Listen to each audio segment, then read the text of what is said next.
নবীজির সঠিক বয়স কত, শুধু এই বিষয়টা জানলে আপনি অবাক হয়ে যাবেন। আমরা অনেকেই বিষয়টা জানি না।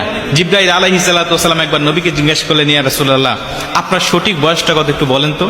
নবীজি বলছে, আমার বয়সের কথা থাক, পরে বলি, আগে তোমার বয়সটা কত একটু বলো। জিবরাইল আলাইহিস সালাতু ওয়াস সালাম তিনি বলছেন, ইয়া রাসূলুল্লাহ, সঠিক করে আন্দাজ আমি বলতে পারবো না, নির্ধারিত করে বলতে পারবো না যে আমার বয়সটা কত, তবে একটা ঘটনা যদি আপনাকে আমি বলি তাহলে আপনি আন্দাজ করে নিতে পারবেন যে আমার বয়সটা কত।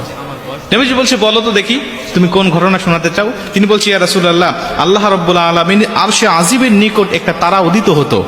আমি জন্মের পর পরে দেখেছি সেই তারাটা উঠতো, আর একবার উদিত হলে এই তারাটা ৭০,০০০ বছর পর্যন্ত উদিত থাকতো, এ অস্ত যেত না।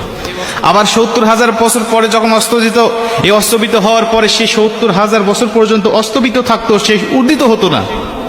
ইয়া রাসূলুল্লাহ, ইয়া হাবিবাল্লাহ, আপনি জেনে আশ্চর্য হবেন, যেই তারকা ৭০,০০০ বছর উঠলে আর নিভতো না, নিভলে আবার ৭০,০০০ বছর পরে উদিত হতো, এই তারকাটা আমি উঠতে আর অস্তবিত হতে দেখেছি ৭২,০০০ বার।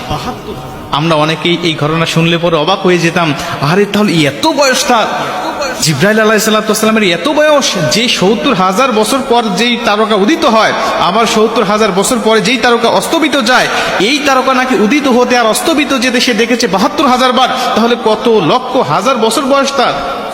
কিন্তু নবীজি কোনো বিচলিত হলেন না, নবীজি আশ্চর্য হলেন না। নবীজি স্বাভাবিকভাবে থেকে মুস্কি হাসি দিয়ে ডাক দিয়ে বলছে, জিবরাইল, ওই তারকা কি আজও তুমি দেখতে পাও?